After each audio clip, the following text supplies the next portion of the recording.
think it's finally time to touch on cryptids. I want to welcome you to Fouke, Arkansas, where there's a monster in the forest, in the bayou, that people talk about a lot. I'm Linnea Quigley, and you're watching Paranormal Truth. Fouke is a small town in southwest Arkansas that is best known as being the locale for the Fouke Monster legend. The town attracted attention in the early 1970s when a resident of Tarkana reported seeing the mysterious creature there. Fouke and its monster became famous and were featured in a 1973 movie, The Legend of Boggy Creek.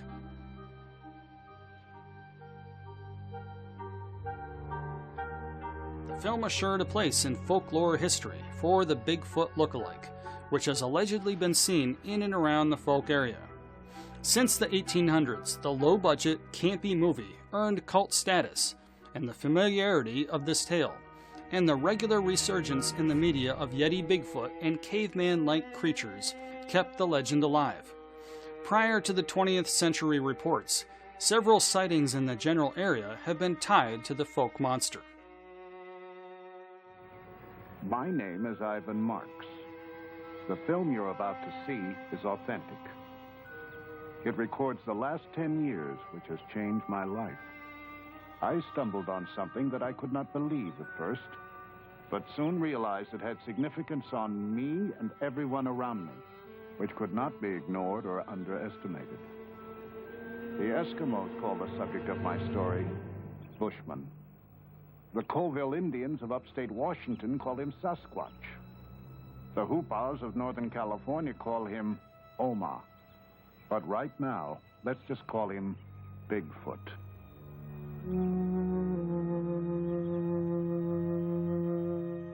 Chicanopithecus has popped up a lot in cryptozoology circles as the identity of the Yeti or Bigfoot, human-like monsters that are bound in local folklore, which started in 1960.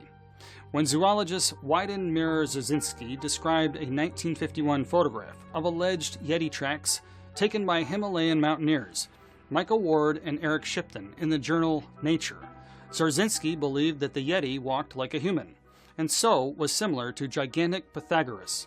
After that, the Yeti attracted scientific attention from several more authors publishing in Nature and Science. This, however, incited a monster hunting fad for both the Yeti and the similar American Bigfoot, which has gone on to this day. One scientist who continues to try to prove such monsters exist is anthropologist Grover Krantz, who continued searching for a connection between gigantic Pythagoras and Bigfoot from 1970 until his death in 2002. The Bigfoot gigantic myth is a theory dealing with many issues that affect potential linkage between Bigfoot reports to the gigantic. I'm Grover Krantz. I'm a professor of anthropology here at Washington State University. I teach courses in dealing with physical anthropology, introduction to the subject, human evolution, human races, the human skeleton, and sometimes seminars on advanced subjects. Do you feel compelled to still make the case for the existence of Bigfoot? Well, I'm satisfied that this Bigfoot thing exists. Trying to make the case or argue for it on the present evidence is largely futile, but I'd like as much as possible to let the word out as to what I found out and what I'm doing. Tell me, why is it futile? Could you elaborate on that? Almost any scientist will tell you in no uncertain terms that you will prove the existence of the Bigfoot or Sasquatch by bringing in a body or a substantial piece of one. No other evidence is proof. They are adamant about this. And to that end, there's been a lot of controversy in the past about what you've called for. At one time, you were said to, we've talked about this before, you were going to get in an ultralight helicopter and go around and search for one throughout the woods for a dead body. We talked about that, for a body. Mm-hmm. To that end, finding a body, what's been your position about this research? Well, my preference certainly would be to find a body of a natural death or one that was already dead for other reasons. But the chance of achieving that is so near zero as to be almost silly to pursue it. Nevertheless, I have tried as much as possible. My attempt to build and fly an ultralight helicopter and use an infrared imager to locate a decaying body so far has failed. The imager works, but I haven't been able to get the helicopter off the ground. I'm going to make one last attempt later this summer and see what happens. You're going to try to get it up in the helicopter? I'm going to try to. That would be fun to be there. No way. I don't want somebody photographing my bloody body as it's dragged out of the wreckage. So you have tried to I've tried to make it go up and it hasn't. The engines will not go around fast enough, and I finally figured out what the problem was. But then for a couple of years, 3 years now, I haven't had a chance to correct the situation. What is your new book about? Tell us about this. Well, I've just finished writing a book. I've titled it Big Footprints, which explains all of the scientific evidence that relates to the Sasquatch. That is, all of the evidence that can be handled in a scientific manner. Now, this is not a listing or description of all the reports of people who have encountered it. This has been well done by John Green and other people in previous publications. But I'm analyzing the footprints, the Patterson film, and other bits of evidence. And I'm also trying to, in this book, explain to my scientific colleagues why I take this so seriously. Most of them have no idea of the quantity or quality of information on this. Why do you take this so seriously? Can you boil it down for our purposes? Well, one good reason to take it seriously is the footprints that are available. When you try to consider what are the alternatives, and there's really only two choices when you look at a lot of them, they are either fabricated by a human hoaxer or they are made by the Sasquatch. And when you consider the possibilities and the difficulties and the requirements for a hoaxer to do not some, but all of them, you find you run into an absolutely impossible situation. So the way I like to put it is the Sasquatch is ridiculous. The alternative of a hoaxer is impossible. Therefore, the ridiculous must be true. Bigfoot is, fill in the blank. Bigfoot is a large, massive, hairy, bipedal, higher primate. You could describe it as a gigantic man covered with hair and being rather stupid, or an oversized, upright, walking gorilla. And we're talking body sizes of 6.5 to 8 feet tall, body weights 500 to 800 pounds, covered with hair, incredibly strong, ape-like faces, arms a little bit longer than usual, no constriction at the neck. Well, you got a fair description. Why has this intrigued you? For how long have you believed that there's something out there? Well, I wouldn't say I believed there was something out there. Unless, well, the term belief usually means an opinion held because it makes you feel good. The first time I ever heard of these things, I think I was about 16 years old. Oh, I believed them instantly. But did I think they were real? No, no way. I was here at Washington State University for about 2 years before I finally got hold of some direct information, and that amounted to a pair of footprints. I saw some in the wild, and I got the casts and analyzed them, and the right and left foot were quite unlike each other. They weren't mirror images. One of them was obviously crippled. I analyzed those, this was back in 1970, and finally decided that the design of foot that's implied by the crippling was exactly what you would expect for a creature about 8 feet tall and enormously heavy. And I finally decided if somebody faked that and put all these subtle hints of the anatomy design in that, he had to be a real genius, expert at anatomy, and very inventive and original thinking. He had to be outclass me in those areas. And I don't think anybody outclasses me in those areas, at least not since Leonardo da Vinci. And so such a person I'd say is impossible, therefore the tracks were real. Where does the research on the topic stand? People have been talking, there have been sightings since 1870 throughout the Northwest. I mean, reported documented Western man since 1870. Where does it stand in 1992, in the early 90s? The best summary of where things stand in 1992 is just more of the same. The number of people who are reporting seeing them is just gradually climbing higher and higher. It's over 2,000 now in John Green's reports, and I would doubt that he has more than 1% of them. He has another 1,000 of footprint accounts. Again, he's got maybe 1% of the observed footprints, and the observed ones couldn't be 1% of the actual ones out there. Bits and scraps of other evidence, hair samples, bits of blood, other things that they've done to the environment keep being reported and coming in, analyzed. In some cases, these have been dismissed and found to be fake or mistakes. In other cases, they seem to stand, but we don't know what to do with them. I would say the best new evidence that's come in the last even 50 years is really two things: the Patterson film of 1967 and the footprints with the clear dermal ridges, like fingerprints, that came in 1982. We've gotten no more films since then, at least none that are legitimate, though we have gotten a few more footprint casts with dermal ridges.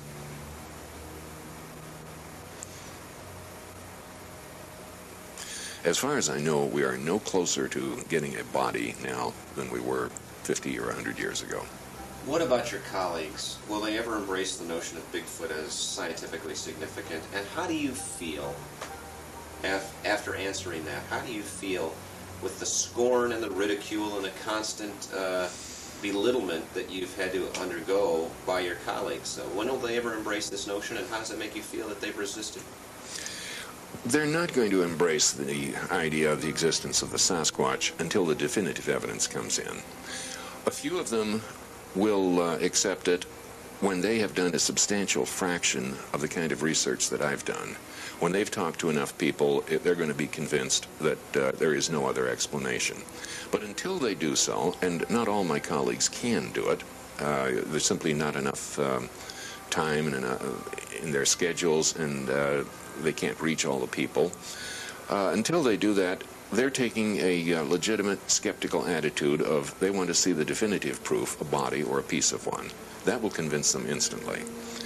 So I don't anticipate convincing anybody on the evidence that I've got. Now, in the meantime, they continue to be, for the most part, skeptical, but there's a substantial number who do think it's real, and some who take the possibility quite seriously. And they are now feeling a lot more comfortable about that than they were 20 years ago, for instance. 20 years ago, this was a taboo subject. I almost got fired here for investigating it and talking openly about it. Now, if nothing else, I've got the president of the university supporting me. Now, that doesn't get me any money or any release time or any improvement in salary. I still have to do this entirely on my own, but I've got a good moral support now. The skeptics will always ask, man has been in the Northwest for almost 200 years, settling it for the last 100, in the forests, along the rivers, in the creeks.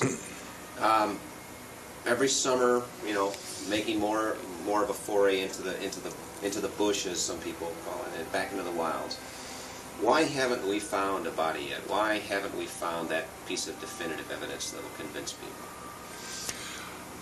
Well, with all of the human activity over the last 2 centuries in the Pacific Northwest, I might point out that nobody has yet come in with a body of a bear, unless it was killed by human action. The bodies of animals that die a natural death and have the ability to choose their place of dying are notoriously difficult to find. And there's at least 100 bears out there for every one Sasquatch. So the lack of a body discovered doesn't bother me at all. I would be most puzzled if one did come in. I'd want to know. I'd be very suspicious. I'd smell a rat if somebody said they found one. But we've talked about this before about Jacko, the ape boy, back in the 1920s. 1889. 1884. Okay. Tell me about that story again. Back in 1884, when the Canadians were just finishing or near finishing their transcontinental railroad, a creature was reported found by the railroad crew on the Pacific end, which is well into the Rockies. The creature supposedly stood 4 feet 7 inches tall, weighed 127 pounds, which is very heavy set for that height, covered with hair and obviously not human, but walked bipedally. This was a newspaper account, and there is practically no follow-up of it. My suspicion is that that creature was taken across, they couldn't take it across Canada at the time, but they could move it down into the United States across the Northern Pacific Railroad that was just completed in that time. And it reached the railroad end, perhaps at Duluth, Minnesota, where Barnum's circus men located it. And it was incorporated into Barnum's circus as Jojo the Dog-Faced Boy. That's my best guess. I think it probably died that season. We have no idea what was done with it, and it was such a hit that they replaced it with the hairiest-faced man they could find the next season. But that's, as far as that story goes, that's kind of where it ended, right there. I'm afraid that's a dead end. Uh-huh. Yeah. There is one possible follow-up on that, and a friend of mine finally managed to do it. Barnum has a circus in Connecticut, one of the places where he headquartered. Has a circus cemetery in Connecticut, and a few individuals from the circus, like Tom Thumb, are buried there.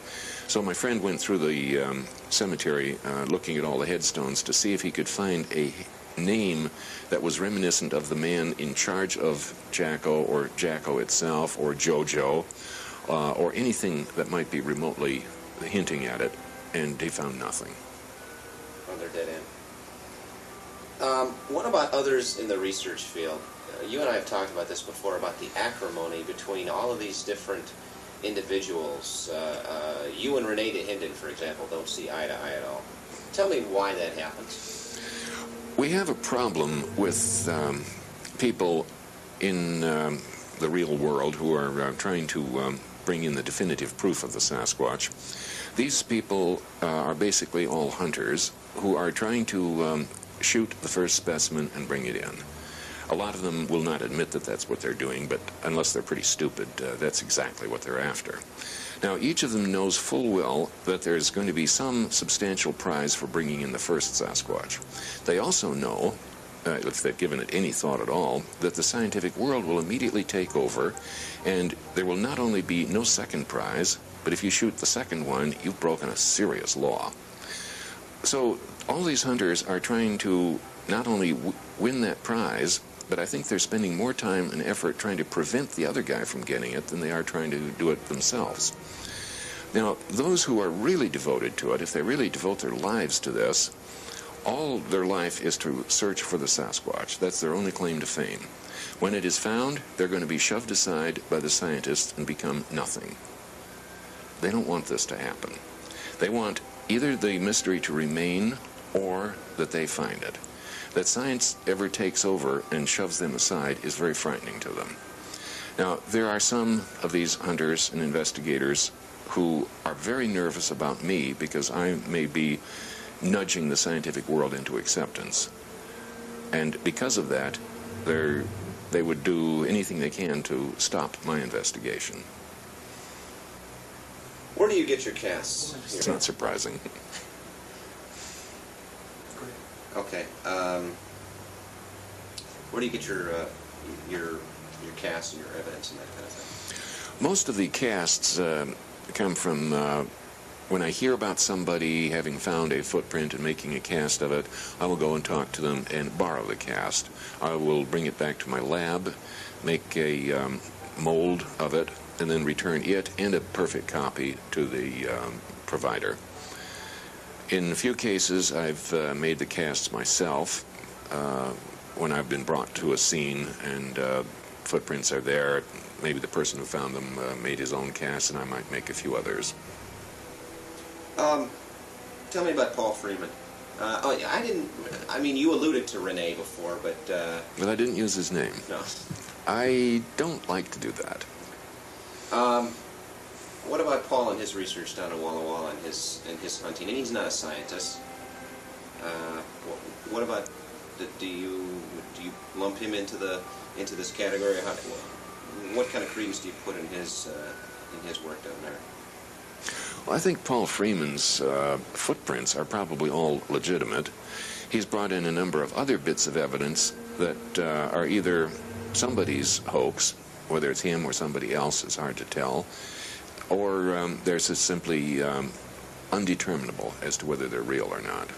He had a photograph once, and now he has a short videotape of one of the creatures. I would be very dubious of his photograph, but I wouldn't be a bit surprised if his videotape is real. But it's not definitive, and there's nothing you can do with it to prove it. The people we talk to, and I want to balance this out and give you a chance to respond to what some of the people have said that I talked to. I said that if you base your research on some of the things that Paul brings in, and he has a history of admitting faking tracks before, and the Forest Service saying that some of the tracks he reported were fakes, doesn't that shed light on your credibility? Don't you worry about guilt by association? How do you respond to that? Well, anybody who brings in fake information does shake up cast a little doubt on the rest of it. But I just sort of try to learn to live with that. I look at all the information for what it's worth. Sometimes I get taken in, at least temporarily, by some things. I thought a couple of films of Sasquatches were real until I found out otherwise. A little analysis and hearing stories from other people. With things like Freeman's evidence, yeah, if some of the stuff he brings in is not valid for various reasons, it makes a lot of people worry about the stuff that seems legitimate. Now, I try to draw a sharp line there. Just because some of his information is not valid, that doesn't necessarily throw it all out. I had the same problem 20 years ago with a fellow named Ivan Marks up in northeastern Washington. He faked a film and has since faked many others. But prior to the faking of the film, he brought in a fair number of casts and had a number of accounts of it, and I'm satisfied that all of his evidence up to a certain point was valid. Then he got impatient and started faking films. Breaking news out of Texas, Bigfoot is real. According to a group of researchers, they call themselves the Sasquatch Genome Project, and they released what they say is proof. Several never-before-seen short video clips of the legendary and very shy creature. The group spent 5 years and $500,000 coming to this conclusion. One clip is of Sasquatch sleeping, shot during the day in Kentucky back in 2005. We've all had experiences that have changed our lives. I mean, literally shook the foundations of what we believe in. Besides the video, they say they also have DNA proof of Bigfoot's existence. One of the researchers stressed that their work has been a, quote, serious study.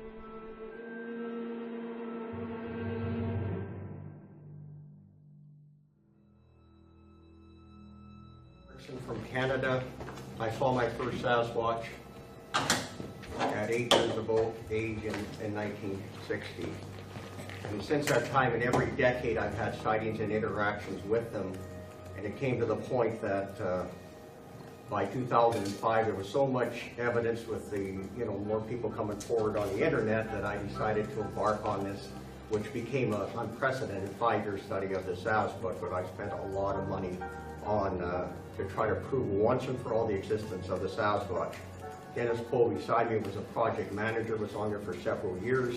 We had an on-site scientist, and we conducted it in several states of the states in the U.S., including Texas, and 2 of the Canadian provinces. Now, in that study, we collected all kinds of, we have hours of video, night vision, daylight footage, all kinds of stuff, footprints, handprints, hairs, all kinds of stuff. And part of it was we followed a mother and her juvenile daughter filmed them over a 4-year period, of which the daughter grew approximately a little less than 6 inches per year. And, it became, with all this evidence, it just seemed like the scientists would just raise the bar higher all the time. And finally it came to the point that we just said DNA was the only thing that would suffice to convince them. But with no type specimen, DNA is all fine, and on CSI, everybody thinks it does all these things.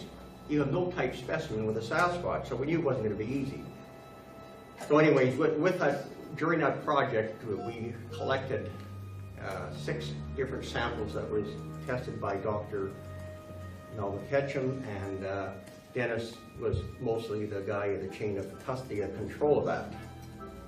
Now also during that time we produced a documentary, a 1-hour documentary that I took to several producers, and at the end of the day they liked it, but the whole reality world, that was, you know, reality television, that was the key thing, and that's what they wanted us to do, and I wanted no part of this. I mean, this is serious business. I mean, at an absolute minimum, there's 4,000 of these in North America. In reality, it's becoming increasingly apparent there's 3 to 5 times that number, or even more. And yet, you know, people have chosen to they don't want to believe it. They can't find in their minds to believe these things exist.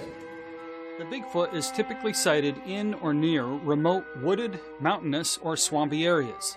They are seldom seen far from the cover of trees. If they encounter humans during the daylight hours, they tend to rush off and vanish into the forest.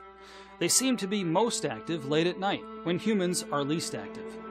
Unlike mountain gorillas, Bigfoot has never been seen in large groups, and they don't stay in the same place for very long. Over the past 500,000 years, hominids gradually emerged from the thickest forest and began to group. This dispersal provided more reliable foraging. It also made quick, quiet evasion much easier.